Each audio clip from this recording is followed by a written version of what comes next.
At 5, residents of the Mountain Shadows neighborhood, not far from Garden of the Gods, just lost their latest battle over zoning concerns. A major housing developer won preliminary approval today on plans to build a 420-unit apartment complex at 30th and Garden of the Gods Road. KRDO News Channel 13's Scott Harrison has been following this story all day. He's live from City Hall downtown.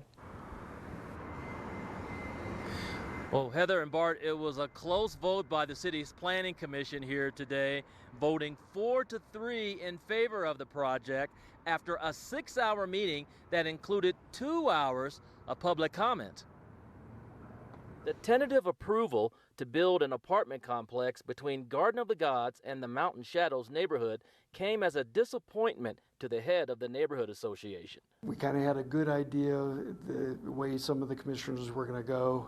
There's a couple of swings, and we're just disappointed that they didn't see our particular viewpoint.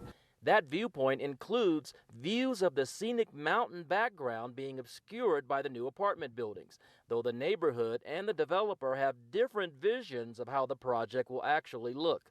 Also, concerns about increased traffic congestion and the difficulty of evacuating from a wildfire, as the neighborhood did 9 years ago in the Waldo Canyon fire. Commissioners tried to weigh arguments on both sides. We are providing some diversity of housing, which is a key indication of the success of the city in the future. And with that, I'm going to offer a motion.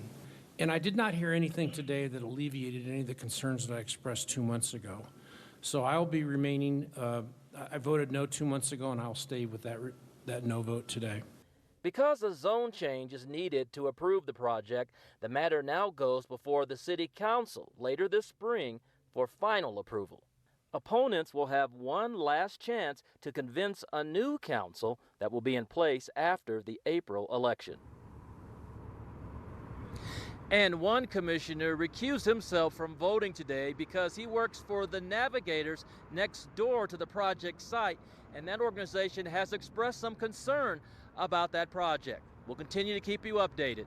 We're live at City Hall in Colorado Springs. Scott Harrison, KRDO News Channel 13.